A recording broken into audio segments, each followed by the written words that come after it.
Good morning, everyone. We are pleased today to have Becky Saunders.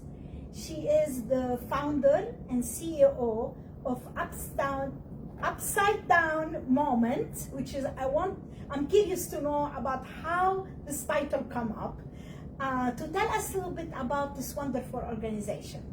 So Becky, thank you first for being here today. I know it was short notice and you said I am in, so thank you very much for being here. Tell us a little bit about the organization, a little bit history about you, a little bit bio, and also I'm curious to know the story behind the name of the organization. Okay, great.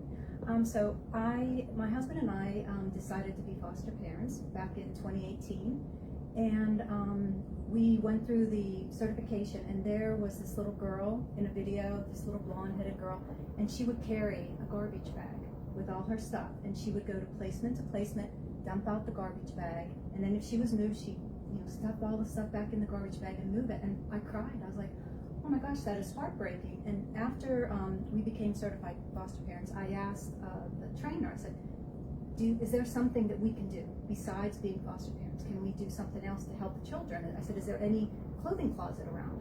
And she said, no, the closest one was in Winchester. So it was at that moment that I knew that I wanted to start a nonprofit. So UpsideDown Moments came to be in 2019. How we got our name, a couple months before my husband and I started to become foster parents, my dad in Pennsylvania got really sick. He had dementia, and he was just not doing well. And every time we would go to visit him, we'd go walk in and say, "Hey, Dad, how you doing?" He said, "Oh, just upside down. I just feel upside down." And then my dad, after a couple months later, he passed away, and I thought I have to have that name because upside down. When children are going into foster care, their whole life is just turned upside down. Absolutely. Yes.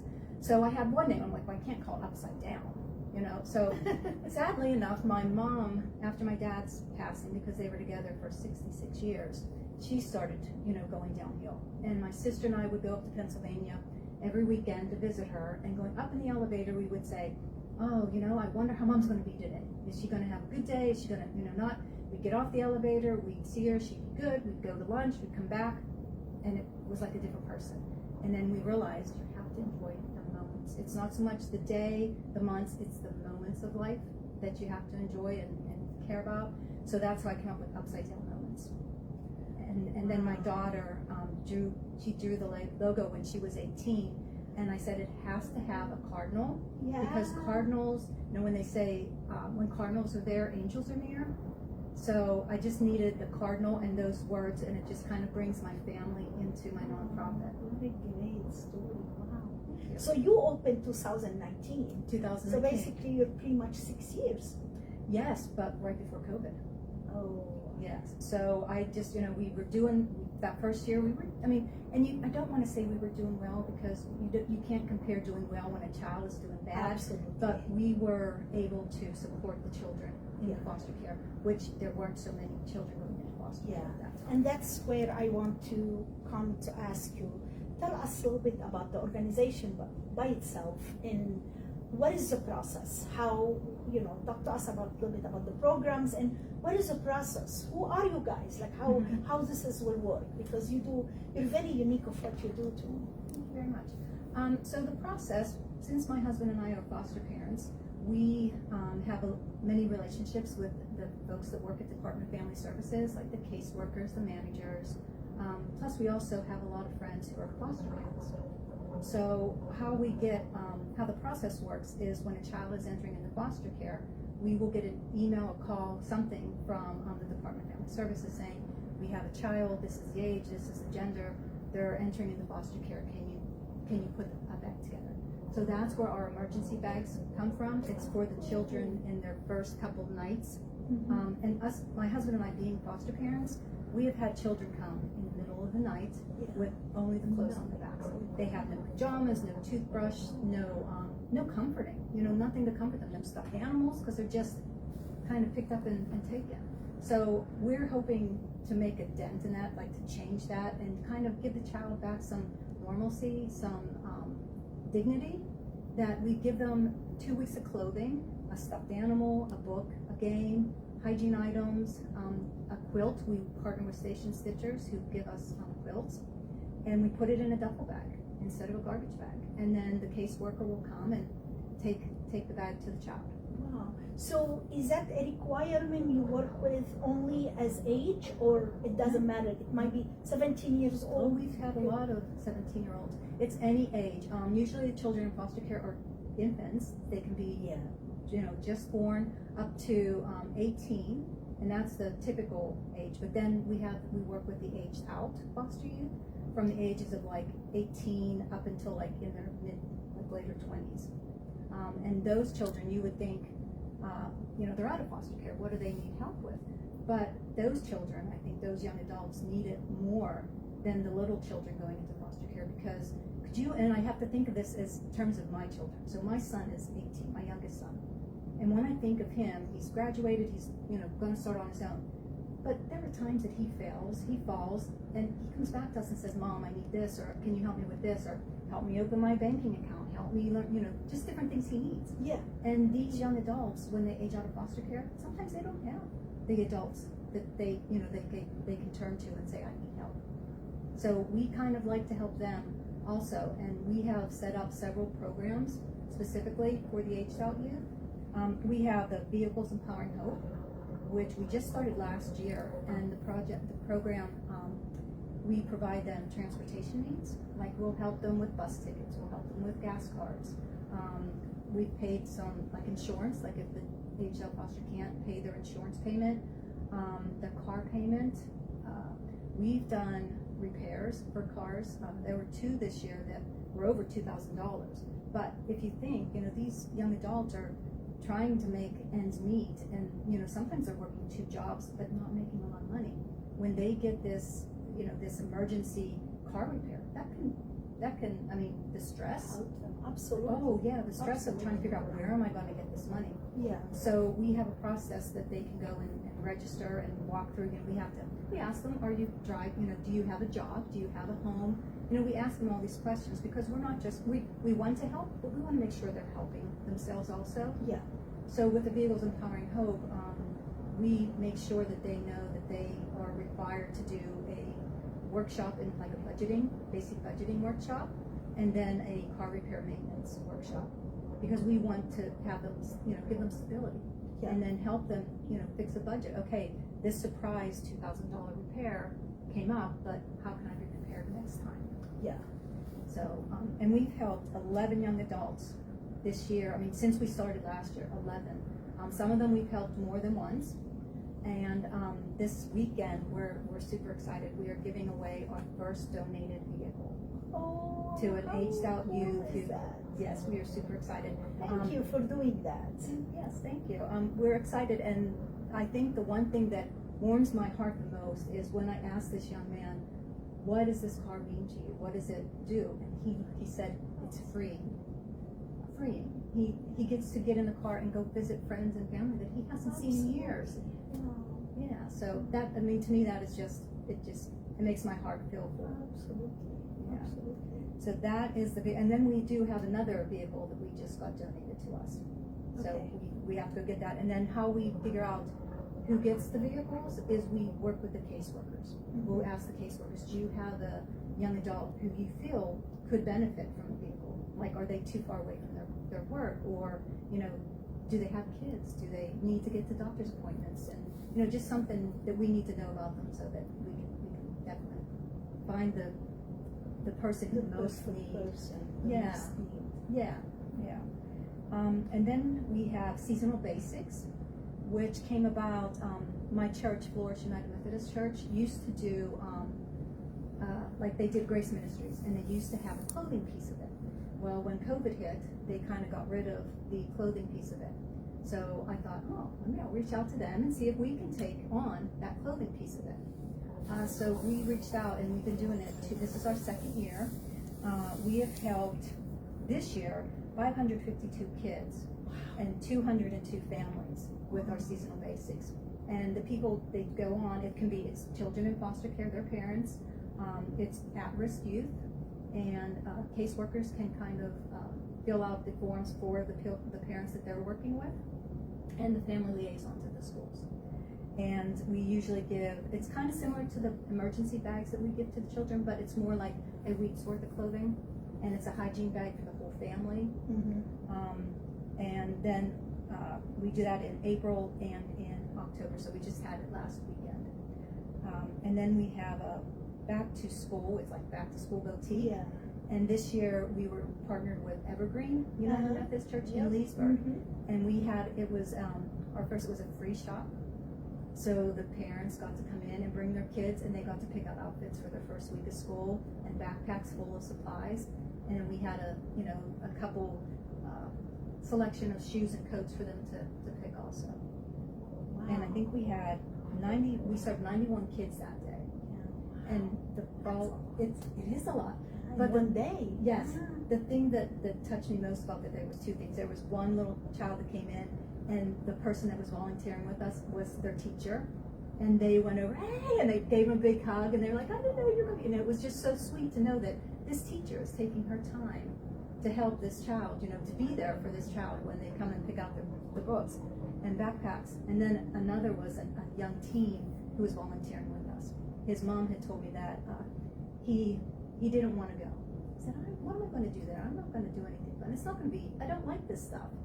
But towards the middle, he went to her and said, Mom, I am so glad I came. And he was just like, when people came in, he would just run over, and we had them shop beside them and help them. And he was all into it. He was having the most fun. He was just so excited to be able to help in that way.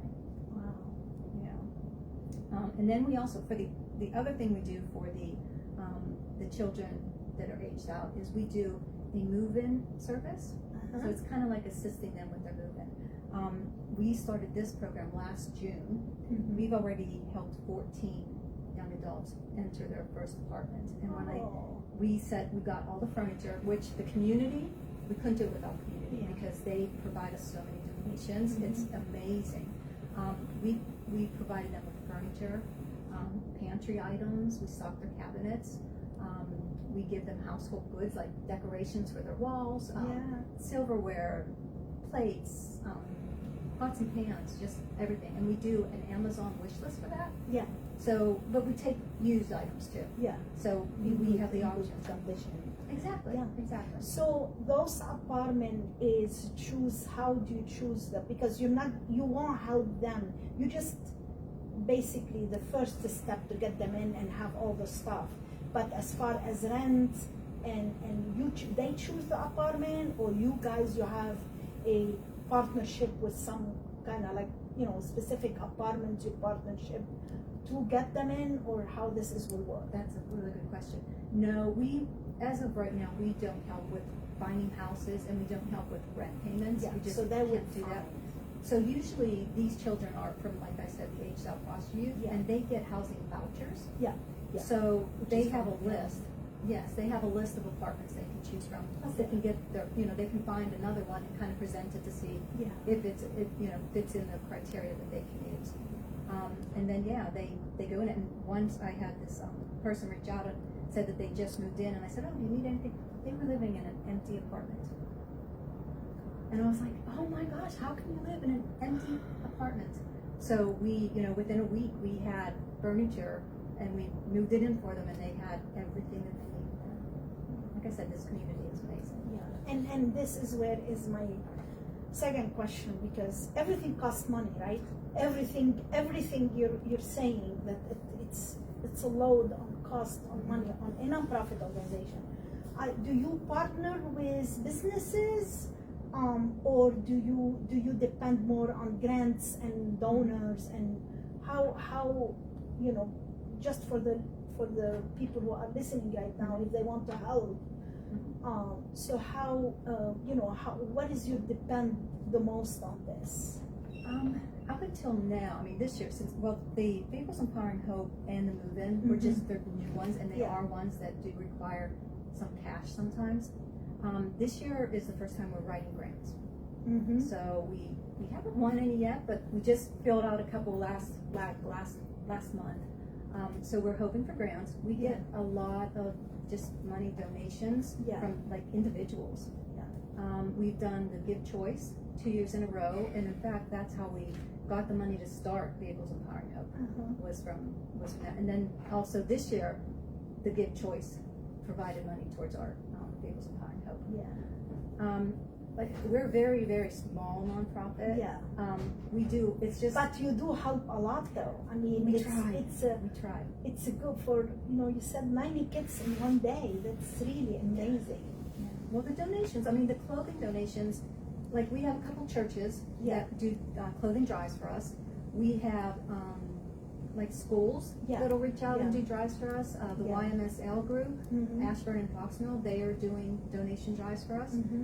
We have we partner with like Kids Connection with the consignment shop.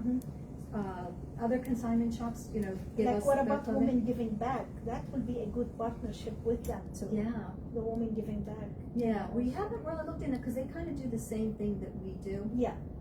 But yeah, because there's some things like that we get clothing wise, like we get a lot of dress clothes and we can't use the dress clothes. So it's a good idea to give them the dress clothes that we can't use. And we also partner with Irene's Closet. We give her all of our, like when we get dress shoes, jewelry, prom, like dresses and tuxes and suits, we give them to her. So we do have connections with some other nonprofits and all nonprofits. Yeah. Amazing. Tell me a little bit. I know about events during the year. I know there is one event coming in 2 weeks. I'm so looking forward to be there. We really did the sponsor, and I'm excited to be. It's my first time, so I don't know if that's your first event. I think Margaret reached out to me, and I love to support. So tell us a little bit about during the year. Do you do several events? We, like I said, we're very small, and we're just starting to do events. Now, last year in the spring, we started Loudon Kids Fest, but this is mostly for like children. Children would come, and if you think of like a backyard carnival. So they come and they play games and they win prizes. I mean, everybody wins prizes. We do a bake sale, we do silent auctions, we do raffles. We just have fun, and it's just outside. And then Buck to Rock will come and partner with us, and they do the music. They do the music, and first year they like MC the event for us. So yeah, it was a fun event, but it was for the children. And we had another one this year in the spring, and then this is our first real big fundraiser. I mean, Margaret and her daughter Juliana are just doing an amazing job. They came on board probably 2-3 months ago, and they just have been boom, boom, boom. I mean, I think we have like between 60 and 70 auction items, which is like, oh my gosh, it's gonna be so confusing how many we're gonna bid on Sunday. Yeah, it'll be fun. So we're still selling tickets for that, and we have it listed on Eventbrite, and we also have Zephy. So I think they say in the last week is when people really buy their tickets. So we're going to do that last week push to get your tickets, be with us. At the event, we're going to have a jazz band. Nice. Blue Dot Jazz truck is going to be there. Our own MC from the county, Susan Dunk, is going to be there. She's going to be doing the MCing. We have our person who does the Vehicles Empowering Hope. She had lived in foster care for part of her life, so she is an amazing addition to our team. She's going to be talking about her journey. We have another aged out youth that we've taken kind of under our belt. He's my mentee from Don't Go Alone, and we've helped him, like he's gone back to school, and we've helped him get a computer that he needs. We've helped him, he's with the driving lessons, so he's going to be talking. We have a caseworker speaking about how we help with caseworkers and how we help DFS, Deanna Morona. She's going to be speaking. And we have a foster parent, Ashley Drummond, who's going to be talking about how we help her be able to take placements. Because sometimes I know there are special needs when a foster parent is called for that placement, and they want to say yes, but they say, we don't have a crib for the baby, we don't have a car seat. And that's when DFS will reach out to us and say, we have a family that can take a placement of an infant, but can you help them find a crib, find the car seat, find all this, equipment that they need to take a baby. So that's how we kind of walk alongside with other foster parents to help them. So she'll be there telling about her journey through foster care and how we've been able to help them. And then I'll be there too. I'll be giving a little bit of background about the nonprofit and Yes. our plans, for the upcoming year. Becky, what is your accomplishment you're thinking about, or I don't want to say the word accomplishment, any goal for 2026 you have in mind? It seems like you are lifting up the organization. Unfortunately, COVID came. It was tough for everybody, nonprofit organizations or businesses. What is your goal? Where you want to take UpsideDown Moments to? Because it is really, thank you for everything you do. It's very unique of what you do. I would have to say my team calls me a dreamer, big dreamer, because I have big dreams. I want to help so many people. I want to help so many kids. I want to expand more into Fairfax County. I want to expand more into Clark, Winchester. Foster care has been a big change in my life. The children changed my life, and I want to do more for them. I just graduated from Phoenix University with my social work degree in March of this year. So it's pushing me to want to do more like case management for the children, for the aged out youth. I have lots of plans. I've been developing a project we call the Readiness Project, and it's just I just finished deciding what pieces are going to go into it. So it's like a 6-week session. We're going to have set the foundation. We're going to have a budgeting workshop. Then we're going to have adulting 101, transportation piece, like a workshop career piece, and then a mental health piece. And we're partnering. We have different people from the community that are going to be taking on each different session. We're hoping to get into the schools, like an after-school project. We're still looking for like a school to partner with us to kind of do a pilot project. We've talked to DFS, and they said that they would be on board. But the biggest thing for DFS is the transportation to the different schools or to pick up the children. So that is one goal for next year. Another goal, for people that have volunteered with me in the community, they know that this nonprofit is in my back garage. I have 4 car stalls in my back garage. My husband is squished over with this little bit of space there. But we're outgrowing that space. So you might need to get the office. We're hoping to get some space to be able to set up like a free shop, like an all around the years free shop for the foster parents and aged out youth, at-risk children's parents to come in and do some free shopping and just pick out what they need. So we're looking into that. My biggest goal, and I don't know that I'll get there in 2026, is transitional housing with wraparound services for mental health and social work and case management, even if it's just for one child at a time. Because I know after talking with DFS, Department of Family Services, there's a big need for transitional housing. Like when they get a child, not even a child, like a teen that is going to be going into placement. Sometimes it takes a little while to find a transitional house for them, to go in like a center to move into.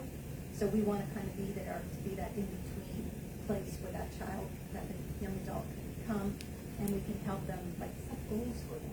Just be there to kind of mentor them and help them. So that is one of my things, transitional housing. That might be a 5-year goal. I don't know. Yeah, we'll see. Yeah. Well, hopefully, grant and funder and donors, and maybe talking to government or anything, you will get to it. Because this is nothing. I say in my life, I always say nothing is impossible. Exactly. You just have to have the vision and focus, and you will get. The most bad things is when people give up, and that's the awful thing, because you have always to say you're gonna have up and down, but as long as you have a vision, and wonderful vision. Thank you for helping all these youth and foster child. I can't imagine that somebody can walk into an apartment and live there and they don't have any furniture or they don't have anything. This is very, very hard time on them too, because this is all, it doesn't matter what age is, and not only the apartment, that can impact their mental health. Oh, I absolutely. mean, the child by itself or anything like that. So thank you very much. I want to ask you the last question. How can we help as business owner or any individual listening to us right now? They want to come and help you and lift up the organization, because you're new right now and you're starting. Like I said, I didn't know about you until Margaret emailed me. And then when Margaret emailed, I said, oh, I don't know anything about this organization. And I went to the website and I said, oh my God, this is, of course, I mean, this is very unique and amazing work they do. So how can we help? There are a lot of ways that the community already helps, like giving donations of clothing and furniture. Like I could say the best thing is look at our Facebook, follow our Facebook page, because when we have a need, like a move-in or we have a need, we'll place it on our Facebook page. We have an Amazon wish list that's always out there, and you can find that on our website. I think, like for next year, like we need, if some business would sponsor the Back to Basics, because we need bags. And right, this last one that we had, we were running out of bags. So it would be great if a business could sponsor those bags, like large bags and medium-sized bags to put the clothes in to pass out to the children. And backpacks? What about backpacks? We do backpacks around school. Okay. So we'll put like our ad on there that we're collecting backpack and backpack supplies. We put new underwear and new socks in each of the bags, so it's always nice to have abundant sizes of both of those that we can put into the bags. Volunteering when we pack the bags. We have birthday parties at the shelter house, so we need volunteers there. Great organization too. I love the shelter house. Yes, and we go Linda and we do Campbell. Hi Linda, if you are listening. Exactly, I love Linda. So we go there. We're like quarterly there. I think we're going to switch from birthday parties to just parties. Yeah. Just to have the kids play. In fact, we just had last weekend. We had a party and had the kids all running around playing green light, red light, green light outside, and it's just nice to see them smile, because living in a shelter, at a young age, any age, is hard. So we like to kind of bring them some cake, bring them some snacks, a craft. So even sponsoring a birthday party, where somebody would put together goodie bags, and For us, okay. so we could help that way. Just donating like the money so that we have finances, so we can put them towards like gift cards, like for gas. What about volunteer? Oh yeah, we have lots of volunteering. We do. I'm trying to think. Right now, we have a need for volunteers to be at our event this coming next Sunday for checking in our people that are coming, to celebrate with us. We need someone to check in, check out. We always are looking for transportation. People that can go pick up things, bring things up, deliver things, sorting. Oh my gosh, I should have brought a picture. My garage is a disaster right now. We have bags everywhere. We need sorting. I had a woman reach out yesterday. She said, I've been furloughed and I'm bored. Do you have anything I can do? And I was just going to write a post that I needed someone to help me. So she came over, and her and I were out in the garage for 3 hours sorting bags and going through donations. We do need racks, more shelving to put our bin and plastic bins with lids like 70 quart. We need those.